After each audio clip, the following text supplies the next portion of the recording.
Well, good morning or good afternoon, everybody. Welcome to this month's webinar with the National Association of Government Communicators. We're so happy that you're here. If you recall, last fall we put out a survey and asked you, the members, what kinds of things you'd like to cover in webinars.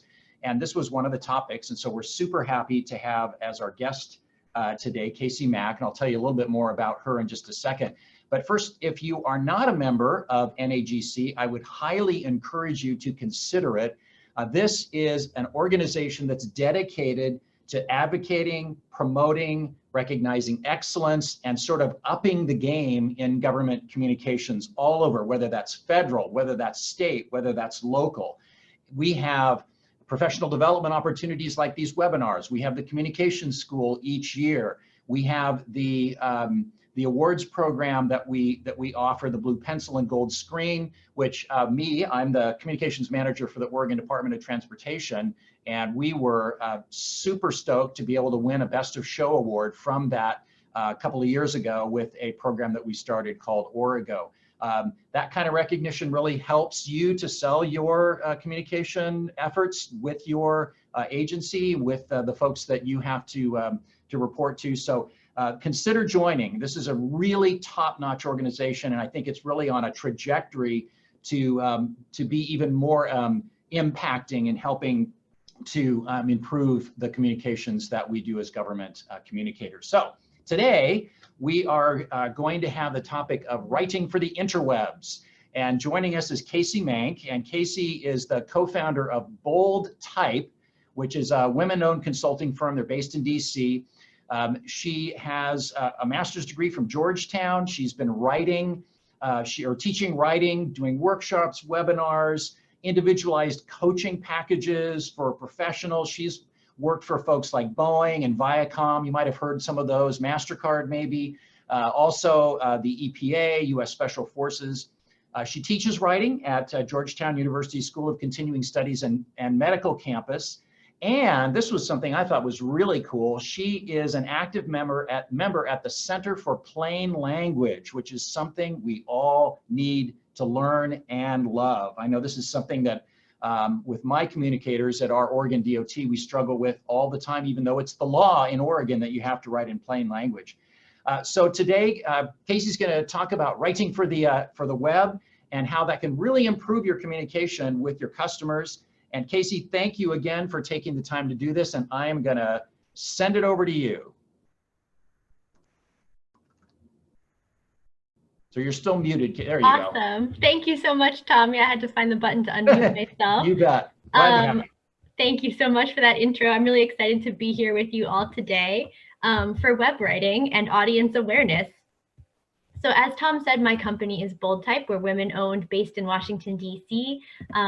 That's me right there doing my usual hand talking. I'm the co-founder, along with my business partner, Grace Aldridge Foster. We both teach at Georgetown, so I'm at the medical campus and she's at SCS. And in addition to our teaching work and running our company, we're also members of the Center for Plain Language, as Tom mentioned. So as we're talking about web writing today, everything that I tell you is going to come from a plain language point of view or a plain language approach to content. So I wanted to pop on and introduce myself, but I'll turn my camera off for now so that everyone watching and myself can just focus on the slide content. And then at the end, when we open it up for Q&A, I'll come back on here and chat with you guys a little bit. So I'll go ahead and turn off my camera so that I'm not distracting you from the slides, and I'll be back at the end. So this is my time to sort of plug the Center for Plain Language a little bit, because we are about to open up submissions in April for the annual Clearmark Awards. What you see on the left here is our grand winner across all categories from last year, from 2019.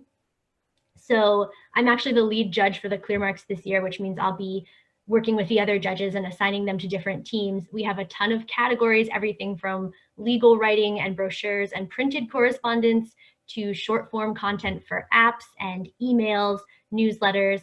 And you'll be seeing this grand winner from 2019 again throughout this webinar, because it exemplifies a lot of the things that make, in our opinion, the best web writing. So we'll be seeing this again. I'll be pointing out some of the features that I like.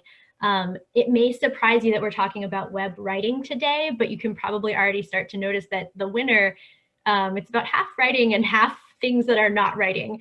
So if you're at all interested in the ClearMark Awards, we have a webinar coming up in February to let people know the rules for entering. If you'd like to email me after this and get more information, I can point you towards the frequently asked questions. But if you think that you or your team or your office has written something in the last 2 years that's really plain language compliant and really user friendly, and it's great web content or other written content, we would love for you to maybe enter it. So feel free to ask me more questions about that later.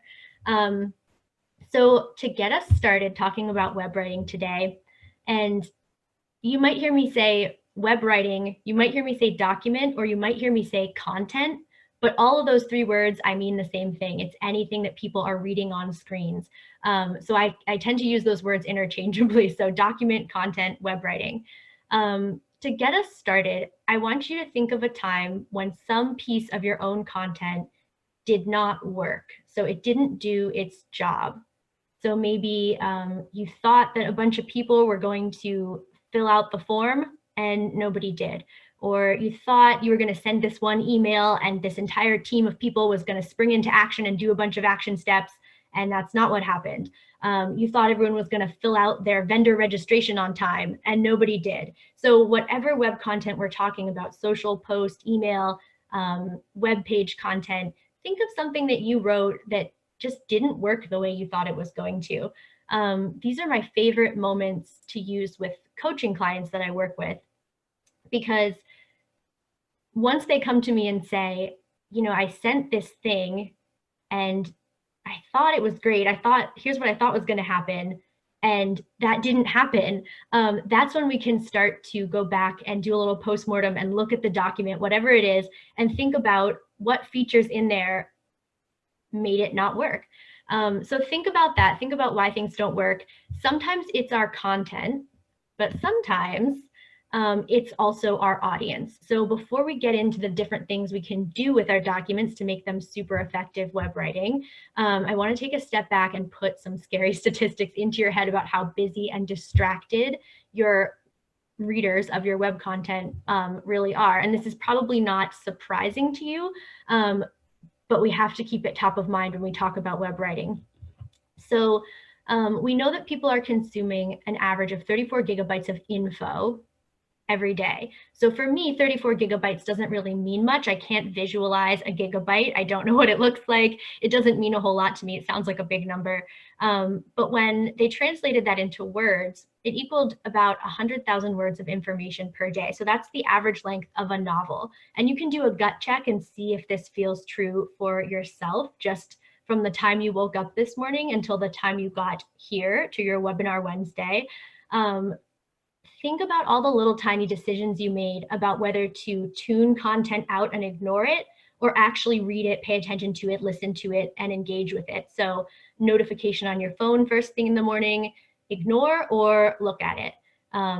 Inbox full of emails the first thing you got to work, delete them or actually open them up and do something with them. You know, podcast, radio in the car on the way to work, listen or just kind of tune it out and have it turn into background noise. Scrolling on social media, engage with a post, or just kind of, you know, keep scrolling past it, let it filter out.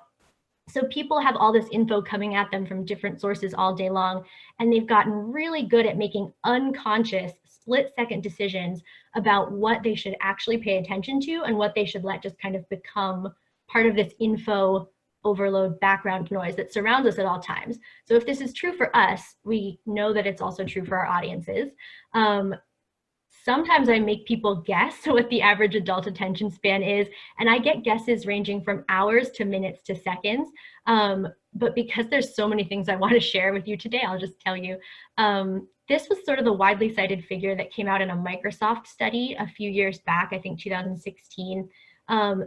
So there's a lot of different ways to measure attention span, and so people come up with different figures all the time, but this one really got everyone's attention, and there was sort of a lot of like think pieces written about it and stuff. And I want you to keep this 8 seconds in mind, because it's really useful for us to have in mind when we're writing web content, to start asking ourselves, what can this piece of content do in 8 seconds? So if you imagine this really busy, distracted reader and they're glancing at something and we only have 8 seconds before like their phone dings or somebody calls them and their attention is pulled away, what can we get across to them in those 8 seconds? What's going to jump out at them off of the page, the screen? So I'll try to keep reminding you of that second. It's a useful figure to have in mind if you think about how your content looks at a glance, a really quick glance. So into the middle of all of this, tons of options for people to pay attention to or not pay attention to, constantly making decisions about what information to engage with on all these different screens coming at them. Here comes your piece of content. So whatever it is, whether it's an email, a PDF you want people to download, a form, some web copy that you wrote, even if you don't hear me talking specifically about the thing that you came here to learn today, everything I talk about is going to be applicable to things that people read on screens. So even if you have a social media post in mind and that's not what I'm talking about at a certain point, just know that these are best practices we're going to talk about that cover all of these things. So this is kind of what we're up against. And what we're going to go through today are a few of the most high impact things I can share with you in a short time to cut through that noise and clutter and try to grab the attention of your online audience. So of course, we're going to start with the audience. If there was only one thing I could talk to you about today, it would be audience awareness. It's the most important. It's the foundation of plain language, is thinking about your user, your reader, your audience, whatever we want to call them. Then we'll move on to some information design. So again, thinking of those 8 seconds, where should we put things so that people will see them and act on them? And then finally, we'll have a little bit of time to talk about the actual qualities of your sentences and your writing. We won't go into a ton of detail on that. And my biggest pieces of advice there are keep it short and make it really clear. And we'll talk about what that means and how to do that a little bit at the end. So first, we're going to start with the audience, which is where any type of good writing begins, especially web content. As I said, I'll be taking a plain language approach. So if this is something that's familiar to you, some of this will be things that you're used to seeing. If you're not familiar, I highly recommend using the free and amazing plain language resources that we have on plainlanguage.gov or the Center for Plain Language. You can learn so much about web writing and usability and audience awareness in all those places. But these in front of you are the actual plain language guidelines. There's more details, but it boils down to these 3 things. Helping users find what they need, understand what they find, and then use what they found to go and meet their needs. So what you'll notice about this is it's super focused on the audience. Find what they need, understand what they find, and then meet their needs. So good web writing, good content always starts with the needs of the audience. And here's our rubric that we use for the Federal Report Card and for the Clearmark Awards at the Center for Plain Language. This is public. These are the questions that we ask about every piece of content that we look at and judge and rank. And as you can see, it starts with understanding audience needs before it gets into any of the actual features of the thing we're looking at. So the sentences, the words, the info design. I think people often hear plain language and they're really focused on like short sentences, active voice, and we do care about all of that stuff. But what we care about most is whether content is helping and answering questions for the people who are trying to use it. And I love point 3 in this first section. We ask ourselves with every piece of content we evaluate, and I encourage you to ask yourself too if you're looking at your own written work or someone else on your team, do you get a sense the writers of this content genuinely want their audiences to succeed? So it's about building empathy and having that come through in the written products, that this content is here to help you answer your questions. It's tailored to you. It was written with the user in mind. And we'll look at what that looks like at specific points in the document. So the way Ginny Reddish puts this, and she's a founding member of the Center for Plain Language, her book, Letting Go of the Words, is actually on the resource list that I'm happy to share with you guys after this. It's a fantastic book to dive deeper into information design and web writing. Such a good resource. I highly recommend it. And she says that when you approach any piece of content, the more specific your purpose is, the better the outcome is going to be for you and your reader. So you should always ask yourself, what do I want to happen because I wrote this thing? Which sounds really simple, but it's easy when we're busy as communicators and I think this happens even more to people who write and produce a lot of content in the course of the day, is it's easy to get sort of self-centered and think like, I have to send this email off before lunch, or, you know, our blog is due for an update, a new post, so I need to like put some sort of post up there. You know, those ways of thinking about our content, they position the content itself as the end result that we're shooting for, like produce the email, produce the web copy. And instead, we want to think of those pieces of content simply as tools to make some other result happen in the real world with our audience. So that's the shift in mindset that we're always trying to get to. And our own tool at Bold Type is the art of audience awareness. I'll go through the letters with you in a second. This is our worksheet for audience awareness. When we do in-person workshops with people, sometimes we have them get up and draw pictures of their audience. We do all of these different exercises to try to cultivate empathy so that people can really picture their audience and see where they are. We'll ask them questions like, you know, what time of day is it? Are they sitting at the desk, or are they reading this on their phone as they're running to the metro? Have they had their second cup of coffee yet? How are they feeling? So always trying to cultivate audience empathy and audience awareness. So I'll take you through the steps really quickly, and then we'll have a chance to practice a little bit. Audience is the first. The A stands for audience. We encourage people to focus on a single primary reader. So I think for a lot of people that are working in communications, they're often not dealing with interpersonal communication where you know the person. They're dealing with an audience of hundreds or even thousands. So instead of thinking of that horde of people who all have different needs and priorities, we ask people for this exercise to think of one primary representative reader. So I'll give you an example of that in a second. Response or result that you want. What should they be thinking, feeling, and doing? What's their next step after reading your content? And then finally, tone. We ask people to think of a few adjectives to describe the tone of their writing. And this step is really here because it helps to remind you that written content is always sort of part of a conversation with a real human being. So even if you haven't thought carefully about the tone of some written content, your reader will be reading a tone into it. So whether you care about the tone or not, your reader certainly will. So it's here as kind of a reminder that this is a conversation with a human user. Together, these things help you understand the job of the document. So before, when I asked you, have you ever had Casey, I don't know if others are experiencing this, but your audio is cutting in and out. Are you aware of that? No. Let me know if you can hear me okay. I can hear you fine, Casey, as well. Great. Is it just like one or two people, or is it everyone's having trouble hearing me? Let me know and I can see if there's anything I can do on my end. Okay, maybe it's just me here in Oregon. No worries, keep going. Sorry, Tom. Hopefully most of you can hear me, and if not, at any point, feel free to ping me in the chat box and let me know, because I don't want you to be missing information at all at any point. Hearing is fine in Austin, Texas. Great. Thank you for letting me know that you can hear me. But yeah, if you can't, just let me know.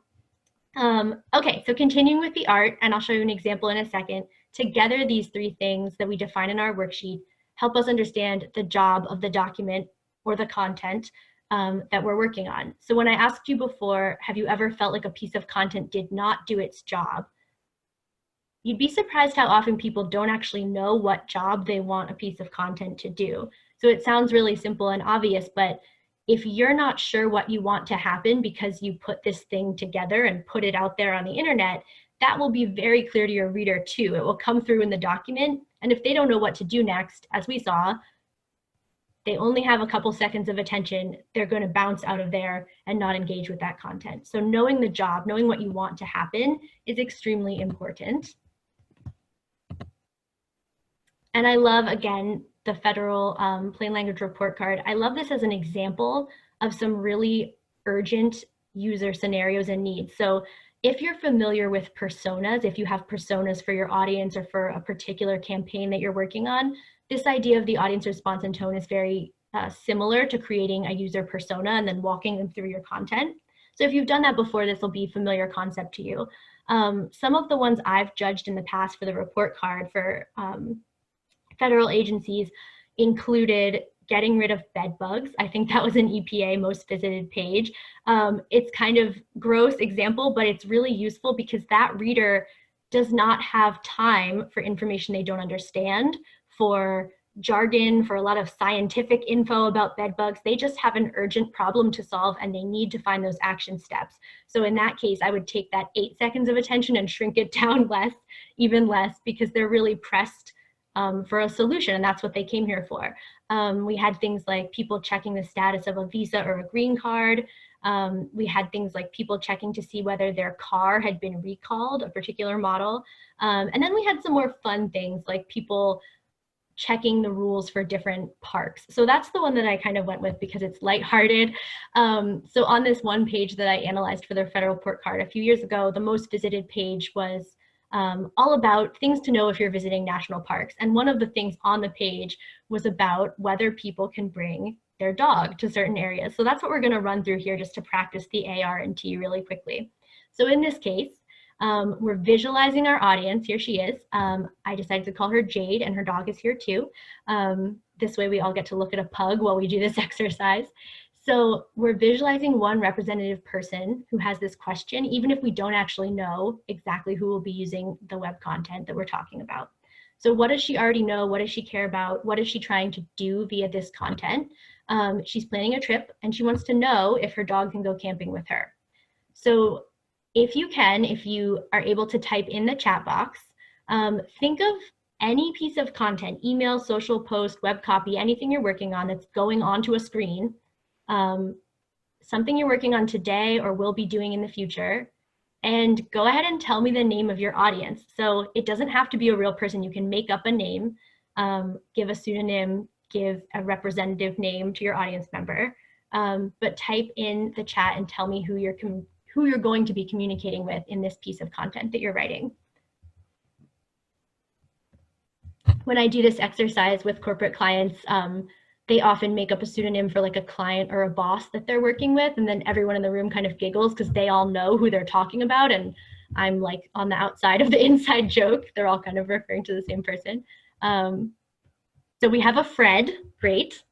Anyone else have a name for their representative reader? A Harriet, wonderful. Really specific. So Stephanie, a manager who needs to file a report with your agency. Senior Sammy voter, I love it. Joe Plumber, taxpayer Tammy. Great, these are getting even more descriptive. Deb, who loves the municipal dog park. Joe, Barry, wonderful, great. So the reason we do this, the reason we give people specific names and ask people to think about really specific things about them is because it helps to cultivate empathy in a way that thinking of your audience in the hundreds or thousands simply does not do. So focusing on one person and thinking like, really honestly, what will Jade actually do when she hits this content? You know, what are her reactions going to be? So from there, we have a couple of names. We have our Barry and our Fred and our Tammy and our Deb. We move on to the R. Hopefully my slides can advance here. There we go. And if it's more helpful for you to think of the R as response, so you want them to say something back to you, use that. If it's more helpful for a particular piece of content to think of it as result, so they're going to go do something out there in the world, use that. It can stand for whichever one just kind of works better for you. So start thinking about what are they going to know, feel, or do after they've engaged with your content. So for my example, Jade's going to be able to go and plan her camping trip. She's going to feel confident that her dog can camp with her, no surprises coming when she gets there. Maybe her action step is downloading a checklist for camping correctly with her dog. So that's her interest. She has a checklist to use to plan her trip. Our own interest as the content authors there may be, if she has the checklist, she's more likely to follow the rules. So we have our own kind of like shadow response that we want happening there, but we're also meeting her needs. And things she'll know, she's going to remember exactly where to go online if she needs to check the rules again. So maybe she has it bookmarked or she knows exactly what search terms to use so that she can check this information again. So if you want to go ahead and type in just one thing, one or two things that your person, your Barry or Deb, will be able to do after they've interacted with that content that you're going to create for them.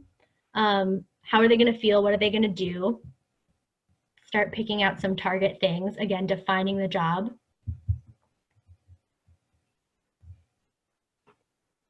Stephanie is going to be organized and meet her deadline. Fantastic.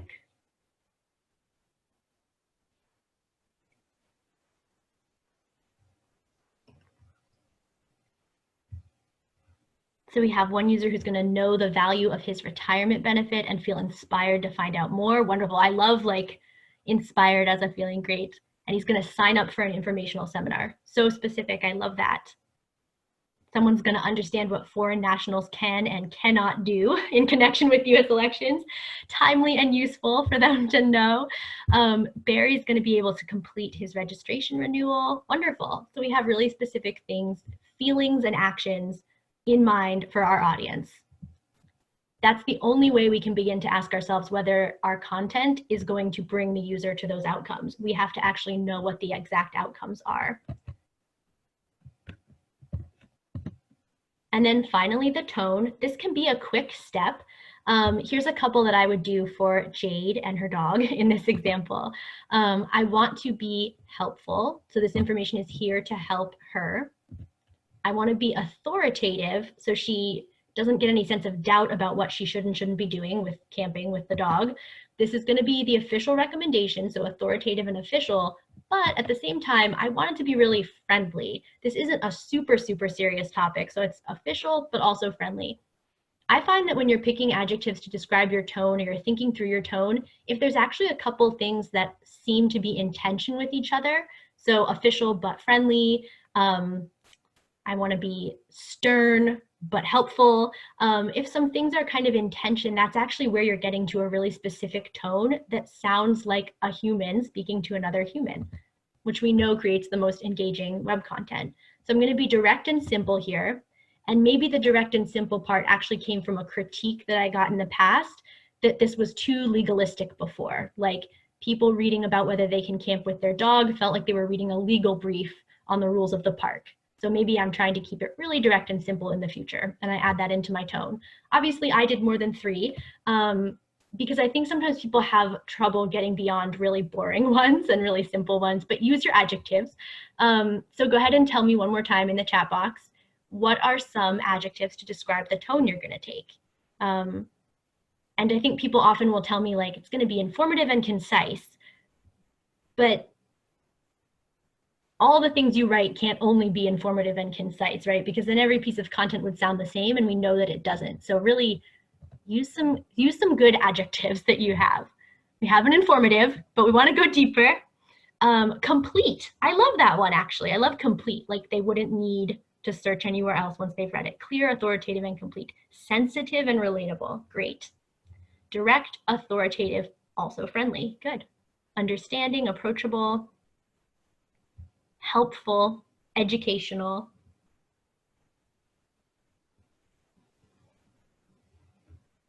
Focused, friendly, and firm. You get extra points for doing 3 F's of tone there. Authoritative and simple. Good. Also funny. Yeah, that's great. If you're going to be funny, that's fantastic. And some things can be, so take advantage of that. If I want people to be energized or enthusiastic to take an action step, I like to put that tone into my writing so that my audience will mirror it back. So that's just another one. But yeah, keep thinking of, you know, the more creative you get, the more you can kind of check to see whether your content is mirroring that tone once you've created a draft.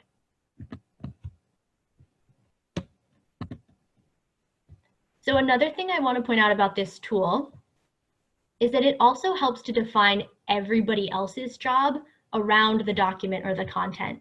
So if you find yourself often writing content that has multiple contributors, multiple reviewers, if you're sort of writing things or creating things by committee, which is something that a lot of people find themselves in with professional writing, having an art written out at the very top of a document, who is this for, what are we trying to get them to know or do, and then what is our tone, it can really help with those multiple rounds of edits where people are adding and changing things, because then everyone's on the same page about what this is trying to do, what it's trying to sound like, so that you don't end up with sort of like a Frankenstein of different pieces from different contributors or different editors, different reviewers, clouding the job of the document. So this is a great way to kind of, if you're writing things with people, which is so hard to begin with, this is a great way to get everyone kind of driving in the same direction with a document. And if you want the worksheet so that you can draw your audience and fill in these prompts, I will be happy to send it to you. If you want to email me, I'll show you my email again at the end, so don't worry about copying it down now. But in case anyone has to leave early, I wanted to show you this. So if you're interested in the worksheet, if you want to have an audience awareness session with someone on your team, do a little team building with it, we welcome you to try that and do the drawing and everything too. It can be really fun, especially because most people are bad at drawing. Okay, so now we know where we're going. We know what we need our audience to do. It's specifically, clearly defined. We sort of have a SMART goal for our content, so it's measurable. We can tell if it works or not based on whether people do the response that we want them to do. So now we're going to talk about some things we can do in the document to actually get people there. How can we organize things? So I could talk about information design and web writing all day. In fact, sometimes I do. So I've just picked out some of the heaviest hitters that I would want to share with you. If you don't have a lot of time, if you have a document that you have to send out, what are a couple of things you can do to make it more navigable, to give it a better chance of grabbing people's attention within those 8 seconds that you have? So we already know that a ton of information is coming at our audience, our readers, all day long. And as I said, that makes them really, really adept at making quick decisions about what to look at. So the biggest takeaway I would want to share with you about online reading habits for web writing is your readers are not reading. So your readers aren't readers anymore. What they're doing instead is they're skimming around and trying to kind of outsmart content and just pick out the meaning without actually reading. So it sounds impossible, but we're going to show you some examples to help you understand how people actually surprisingly succeed at doing that. If you're not familiar with eye tracking studies, what you're seeing on the left is the heat map from an eye tracking study. So I'll briefly explain that. Some of you might be really familiar with this and some of you not. In the past, eye tracking studies tracking the movements of the eye on a page, so a screen, they used to require specialist equipment, tens of thousands of dollars, this big research study, but now your phone can do this eye tracking if you want it to for you. So it's really easy. The bar for entry is very low for people to do content testing and figure out what are people looking at, what are they clicking on their websites, on their web copy. So the red areas are the places where people paid the most attention, where their eye lingered for the longest, the yellow a little bit less, and then the blue got almost no eye traffic at all. So this is people looking for information. They're in a hurry. They're trying to look around, and we'll talk more about this and you'll see the heat map again. So I'll go into it in a little more detail in a moment. So when people are doing this behavior, we know that users online are increasingly looking for interactivity and ways to do a next step. So they're bouncing around the page thinking, you know, where can I click? Where can I download? Where can I sign up? And they're always looking to take those action steps, so much so that these behaviors have actually kind of bled off of the web and into everyday life. So if you've ever like walked over to your kitchen cabinet and tried to double click on it and you wondered why it didn't open, research shows that people are reading paper texts differently because of these behaviors. They're interacting with their environment differently because we spend so much time interacting with screens this way. So one of the most powerful things you can do to organize your content with that art, the audience response and tone in mind, is to start structuring things by answering reader questions. So not focusing so much on the pieces of info that you want to share or think are most important, because often those are different than what the reader will be most interested in, but actually really answering their questions. So you can figure out their questions if you have your person. So in my case, it was Jade and her dog. Have them in mind, know what they are trying to do and what they care about, and you can start thinking about what their most urgent questions would be. So I love this example from a frequently asked question. So this is someone else who does workshops. It's not from our site.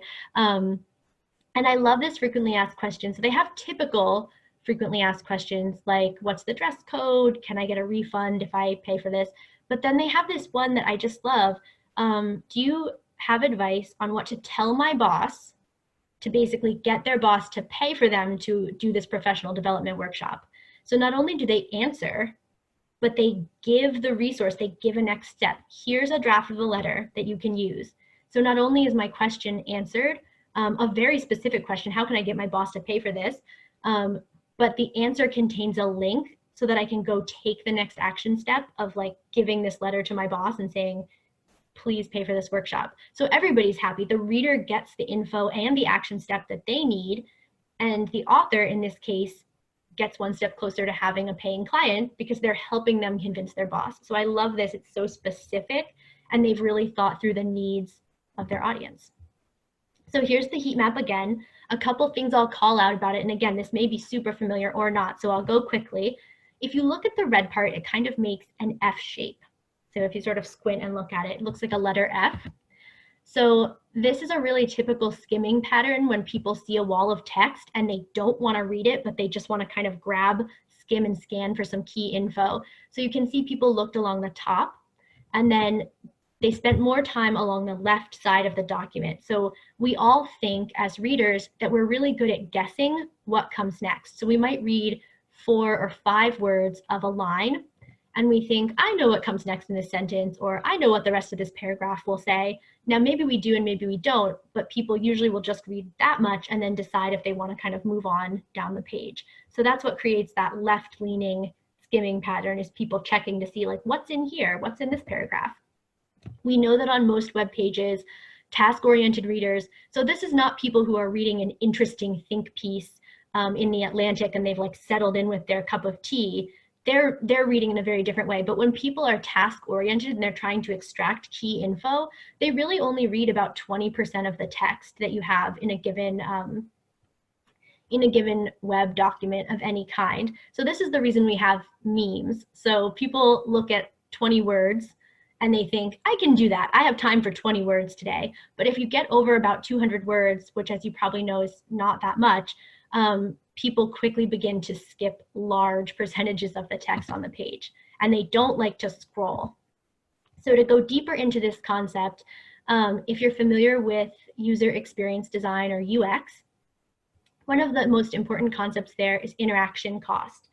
To put this in a simple way, it's all of the little mental work, so decisions and everything else, and physical work, scrolling, clicking, typing, that users have to do to interact with your web content.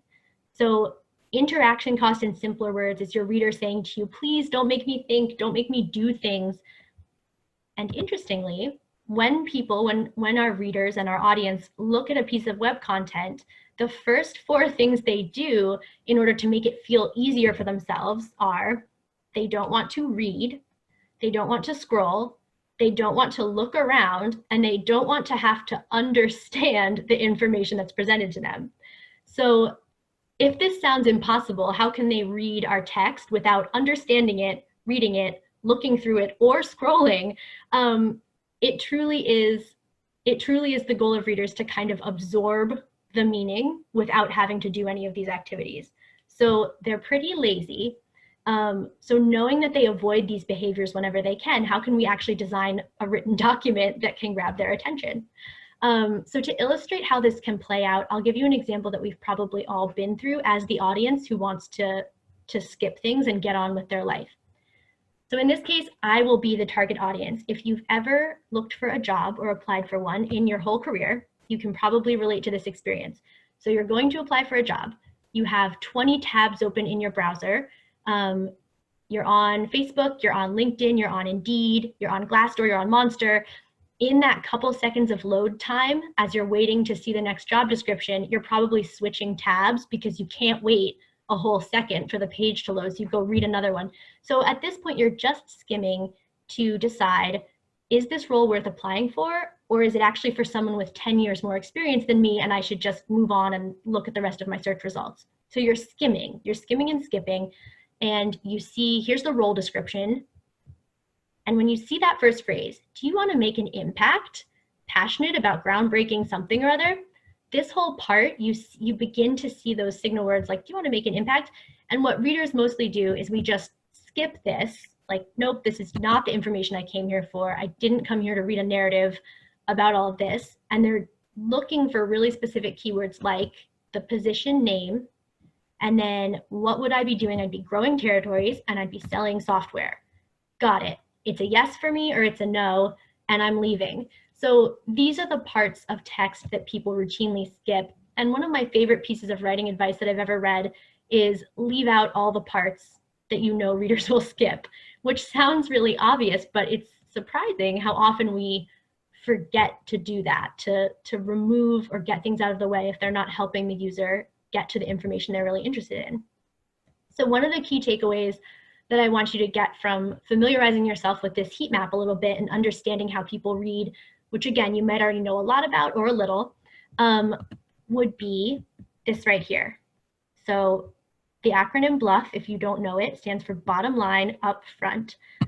So if we look at this again, you can see that the attention is really focused in the top third of this web page.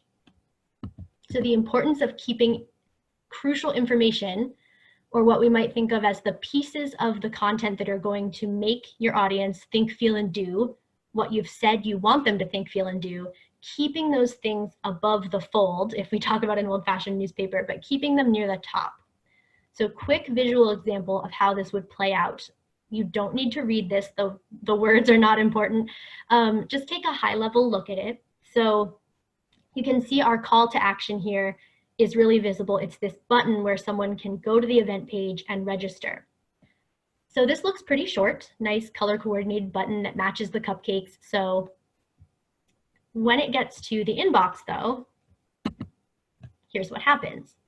So instead of the call to action, that big shiny pink button being above the fold, it's stuck down below this text that's going into all this background detail of like, the coffee shop is also a local cultural hub, and we have film screenings and all this stuff. But imagine if this email blast had an amazing subject line that was like, free cupcakes, spots are limited. And me as the reader, I love free cupcakes. We probably all do. So I saw that and I thought, yes, I am bought in. I want to take the next step, which is grabbing my free spot. So I opened the email, but instead of being able to take that action step, I have to scroll a little bit. So it's not the end of the world. Like, I probably will scroll, but this is what it means to put your bottom line up front. If you know that you have things that people are going to want to do via your content, or if people are only looking for the due date, they're only looking for the download link, they're only looking for some particular thing, make sure they can get it quickly. So bottom line up front is as simple as it sounds. It's just you take whatever your big CTA or your big bottom line is and you move it closer to the top so that people can find it quickly. So then this is how that would play out in the actual inbox situation that we're looking at here. So if I don't care about the background and I already know I want to go to this event, I can just click and I can go there. So this is another example I really like, and I'll go through it quickly so that we have time to get to everything. Increasingly with web writing, no matter what platform you're on or exactly what content you're working with, we have this option for people to read more. So there's like a little tease, there's like the top stuff that you can see, and then it's either read more, go see more on the site, get the full story, find out what happened, what have you. So what I love here is that, and here's her full profile. You may have heard of Melinda Gates before in your life.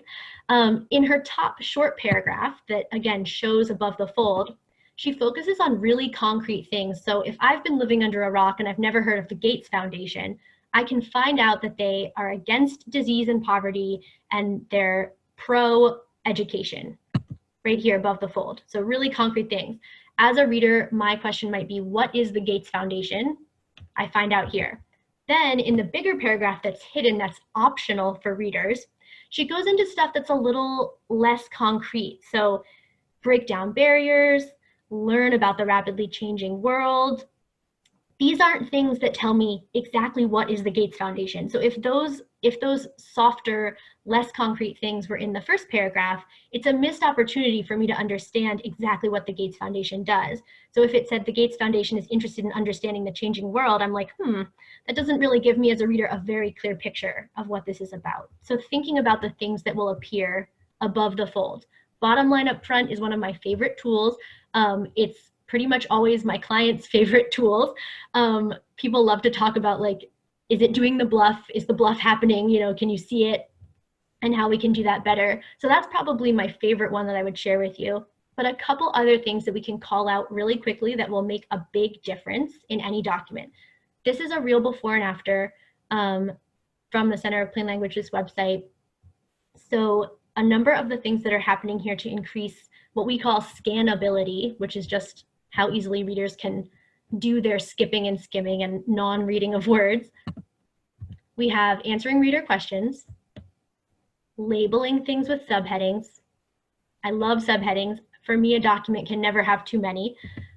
Chunking content into small bite-sized pieces, and then using lists wherever possible. So we'll talk about what these things achieve, but I think you can see, even just from a high level, how easy it is to skim and skip around this type of document without having to dive in and read a lot of the paragraph level information. So what subheadings or labels can do, so say you have a long paragraph and you add in a bolded subheading right above it. It's acting like a little tiny executive summary to your reader. So you're saying to your busy, distracted reader, you are such a busy and important person that I know you might not have time for this whole paragraph or these whole 2 sentences that I'm asking you to read. So instead, here's the too long didn't read for this paragraph, and you can decide if it's worth your time, if it's relevant to you. So it really helps make your document scannable so that people can pick and choose the content that's most relevant to them and decide before they have to like dig around in a long paragraph and read things. Here's an example. I will skip this for now, but if anyone's interested in seeing why it's so great, you can let me know, and I can send it to you later. You can see that the subheadings just kind of tell a story all on their own, which you can understand without reading the text. So that's a great subheading at work, letting you know what the whole document is about without actually reading it, which again was the impossible sounding goal of most of our busy web readers. Here's some other great headlines. So these are titles of articles, but think about using attention grabbing, I would almost say clickbait titles, all throughout documents. It's not just for the main title of the document. So raise a reader question. So remember before I talked about organizing documents around reader questions, but you can also plant questions in your reader's mind. So anytime you use a number, it makes people want to figure out like what those items are. So one small business taking on big soda. I have to know what that one small business is. 4 ways to improve customer satisfaction. I have to know what those 4 things are. So guiding the reader and helping them understand what they'll find in certain content is a really powerful way to make things more scannable and save your reader time and effort, which we know they don't want to be spending a lot of time and effort. Lists, if you're close enough to see it, the really dark red part of that heat map is a bulleted list.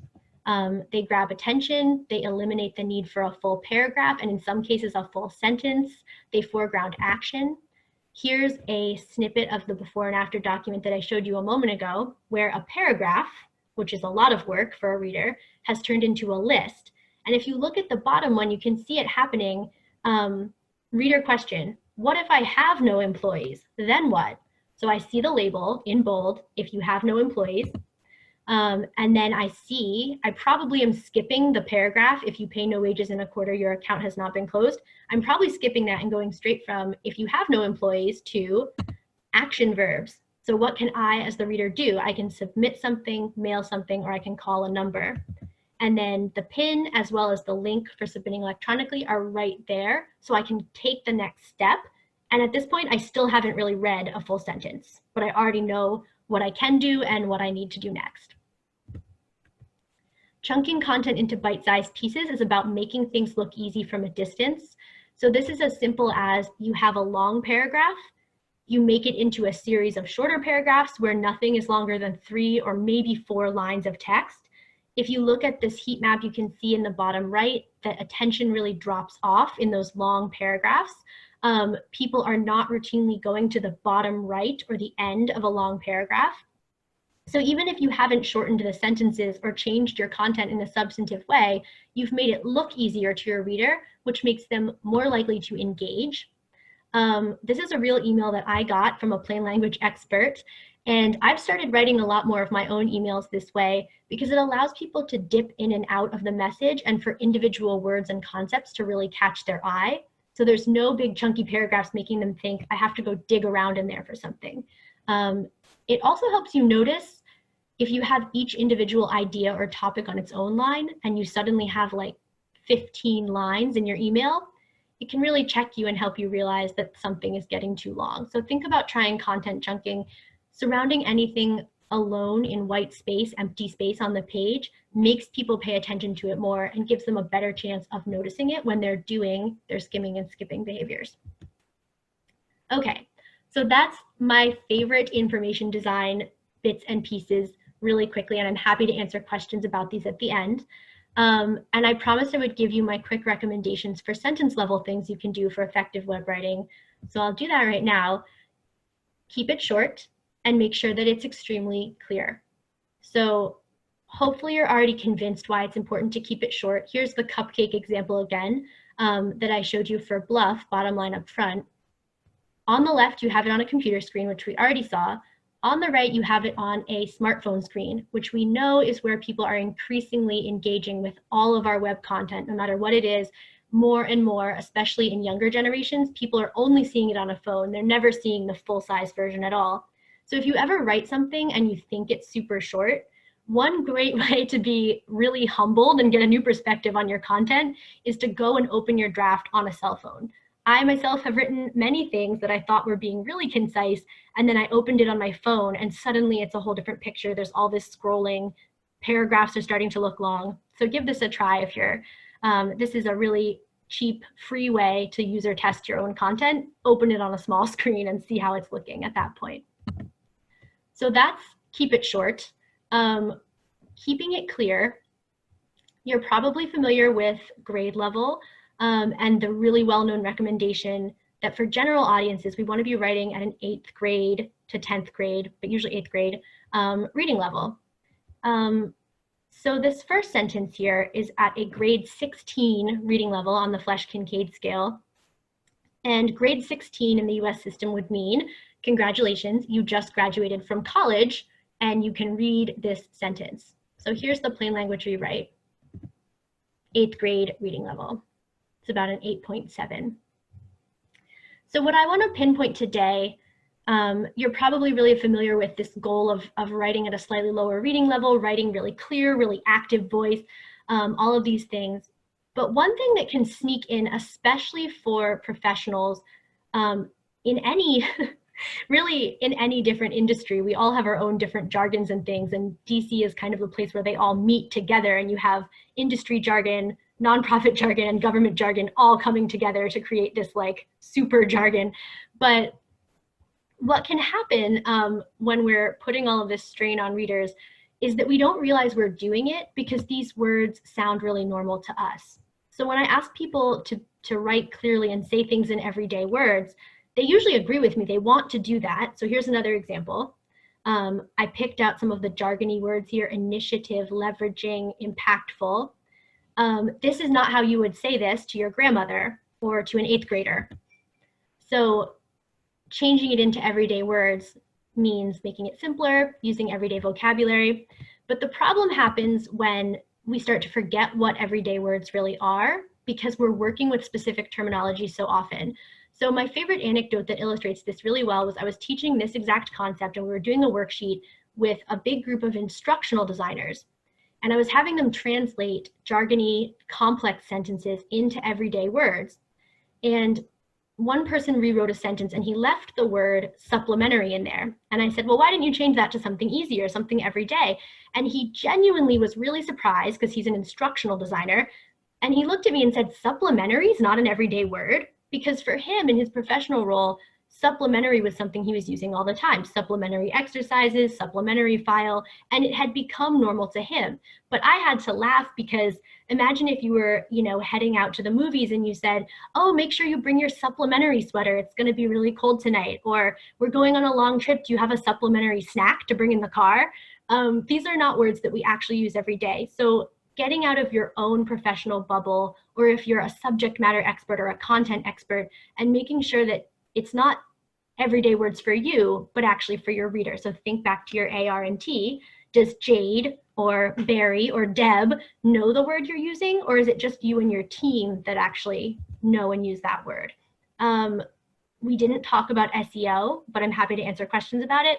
All of what I'm telling you is super SEO friendly because SEO, search engine optimization, is all about using the terms that people would actually search to label and describe your content. So this is just an example. Landscape architecture firm started incorporating real people's real words like cool backyards or fun backyards. And they went from completely unranked on Google all the way up to the first page because they were talking to their audience, not in the landscape architecture's own words, but in their audience's own words. So people who would actually buy their services were not saying landscape architecture, they were saying cool backyards. So things like that, whatever that is for your own industry, making sure that you stay aware of it. And then finally, there's one magic word that's more powerful than any other for web writing to grab your audience's attention. And it's this word, you. So in the first example, I'm skipping and skimming, I'm not really reading. Registered users, accessing records in some sort of portal, that has nothing to do with me. But as soon as it calls me out directly, my eye is going to catch on the word you. You can get your records by logging into your account. So I've already said that readers are a little bit lazy and that they're really distracted. And now I'm also going to say that web readers are very self-centered. So if you are able to switch your content so that you're speaking to them instead of in the abstract, that's going to make a massive difference in whether you grab their attention or not. Since we didn't have a lot of time to talk about sentence level stuff, I also want to leave you with a free online tool that will check you in some of these matters. So you can copy and paste text into it, and it'll tell you by highlighting things if you're using difficult words, passive voice, and it'll even say, hey, your sentence is so dense and complicated that your readers are going to get lost trying to follow its meandering logic. So because I didn't have time to go into more detail on grammar things, this is kind of a cheat that you can, continue practicing and thinking about this, everyday words, simple sentences, and go paste some text into the Hemingway app and see what grade level you're really writing at. Maybe it'll surprise you, maybe it won't, but it's a fun tool to use. It's totally free. You can just Google it online. Final thought, I asked you if you can use everyday words, but I'd also remind you, you may not even need words for things. This again was the grand winner of the Clearmark Awards. And if we do that little exercise of the skipping and skimming reader, imagine someone glancing at this saying, what counts as exercise? And then they see a picture of walking the dog and a picture of gardening. So it really is achievable for some web content for people to be able to get the meaning without scrolling, reading, seeking to understand. So I've looked at this and I thought, what counts? Gardening? Cool, I'm exercising already. So this is just a great example of how that can actually happen with less words. If you have questions about anything I talked about, if you want the artwork sheet, if you want our resource guide, please email me. And hopefully we still have a couple of minutes for a few of you to ask questions right now. So you can do that in the Q&A or the chat box, by the way.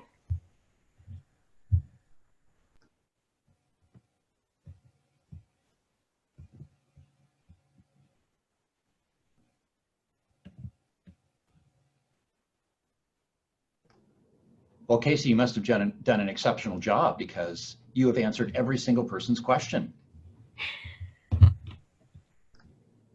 Oh, here's one. What if your audience is diverse? Fantastic. I love this question. So when we did the art exercise, we talked about picture a single representative person. So the art 2.0, as I would call it, is what if you have a lot of really different people that you need to even get different things from your content? So what you would do is walk each one of them through your content separately. So don't imagine them as this diverse crowd, but think about several different personas who represent different cross sections of your audience. Look at your content and think, how is Steve going to walk through this? What does he care about? How is Jennifer going to walk through this? What does she care about? And take those audience members through the content separately. Give them each their own little time, as it were, to kind of tell you what they care about most. So that would be my answer to that, is do separate arts for each audience segment. All right, fantastic. Well, I think we are basically at the end of our time. So Casey wanted to thank you so very much. This is exceptional content. This is just what we've needed. I love the acronym that you created, the BLUF. So I think we're going to have a lot of tools, and I hope that it really challenges us to really think about our audiences and their emotional state and all those things that you talked about. So I'm seeing other people join on with the thank you. So Casey, thank you so much for all of this. You're so welcome, Tom. And if people want to stay and ask me questions, I'm happy to hang out. If not, if we don't have time, please email me questions as well if I didn't get to answer them now. All right. Yeah, the email would probably be best. I think we've run up against the time we have allotted for the webinar. So again, folks, thanks for joining us, and be sure to join us next month. We're going to have another fantastic webinar for you. So stay tuned to your email. We'll get the information on that out shortly. Have a great day, everybody. Thanks so much for being here, everyone.